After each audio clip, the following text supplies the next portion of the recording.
OLA গাছটা কাটেন না। এই গাছের ফল যদি পাখিতেও খাই তাও সব পাবে, এমনকি মানুষ ছায়া পেলেও তাও সব পাবে। এই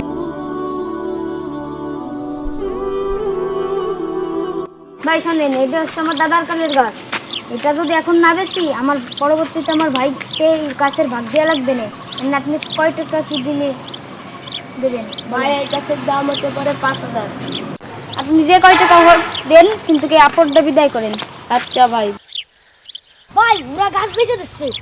আচ্ছা আমাকে ধরি, দাদার কালের গাছ, দাদা মরে গেছে, সব তো পাবে না। এই গাছটা কাটিস না, এটা আমার দাদা লাগাইছে।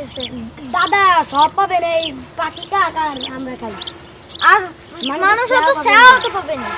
আমার জায়গায় আমি কোনো গাছ রাখতে দেবো না, পুরনো গাছ। আমি নতুন গাছ লাগাবো। আমার এক কথা, আমি গাছ কেটে ফেলাবো। এই গাছের ভাগ আমরাও নিতে আসবো না, ছেলে পেলে নিতে আসবো না। গাছ বেঁচে কিনা ভাই? আমি গাছ বেচবো তো বেচবো, আমাকে ঠেকাতে পাইছো না। আমি গাছ বেঁচেই দেবো। শ্রাবণ, কালকে তুমি গাছ কাটতে চলে আসবা। ভাবছিলাম কি 3 দিন পরে কাটবো, কিন্তু কেগে জ্বালায় দেখা যাচ্ছে কালকেই কাটা লাগবে। কালকে চলে আসো তো শ্রাবণ। আমরা বড় ভাই, আমাকে দাম দেবে না। চল চল, আমরা ইমাম সাহেব এটাই নিয়ে আসবো।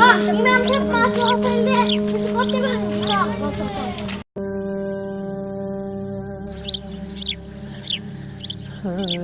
ইমাম সাহেব মসজিদে আছেন, বাইরে আসেন তাড়াতাড়ি। ইমাম সাহেব, ইমাম সাহেব, ইমাম সাহেব, আমার ভাইগুলো তো ছোট ভাটিটা কথা শুনতেছে না।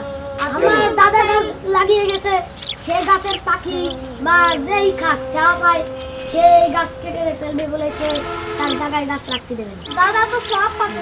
তো এখন আমার কি করার? আপনাদের পারিবারিক ব্যাপার, আমার কি করার? আপনি একটু দেখেন, ওকে কিছু বলে কি করা যায় নাকি?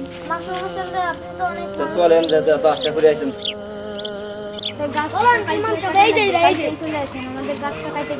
কি হয়েছে ভাই, আপনারা তো ভালো মানুষ, এই গাছ কাটি চাচ্ছেন নাকি? ভাই আমি এখানে নতুন গাছ লাগাবো, এইসব গাছ আমার ভালো লাগে না। এইসব গাছ আমি এই জায়গাটা কি ওনাকে ভাগ করে দেওয়া হয়েছে? ভাই এই জায়গা যেহেতু আপনার, ইনাদেরও কিছু বলার নাই, আমারও কিছু বলার নাই। আপনাকে একটা কথা বলি, এই গাছটা যেহেতু আপনার দাদা লাগাইছে, আপনি যদি চান আপনার দাদা কবরে বসেও সব পাক, তাহলে গাছটা কাটেন না।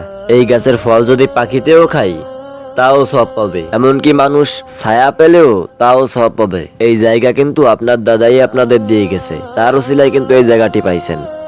আপনি যদি চান আপনার দাদা কবরে বসেও সব পাক, তাহলে গাছটা কাটেন না। আপনারা অন্যদিকে লক্ষ্য করেও গাছটা রাখতে পারেন, কারণ বাংলাদেশে বর্তমান গাছের কিন্তু প্রচুর অভাব, এই কারণে তাপমাত্রাও বেশি। আর গাছ রাখলে অক্সিজেনও হবে, এমনকি আপনি ফলও খেতে পারবেন। ইনারা তো বলছে যে এরা ফল নেবে না। এখন কাটবেন না না কাটবেন আপনাদের ব্যাপার, কারণ আপনার জায়গা আমার কিছু বলার নেই। যায় এখন।